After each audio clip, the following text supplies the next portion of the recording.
माझी गर्लफ्रेंड फारच दुर्भागी आहे. ती नेहमी अडचणींमध्ये सापडते बिचारी आणि म्हणून मी नेहमी गुप्तपणे तिचं रक्षण करतो.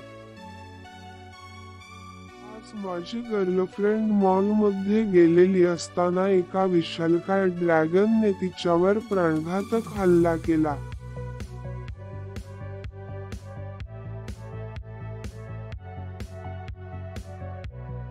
पण काळजी करण्याचं काहीच कारण नाही. मी माझ्या शस्त्रास्त्रांनी त्या दुष्ट ड्रॅगनचा नाश केला. मी माझ्या प्रिय गर्लफ्रेंडचे रक्षण केले.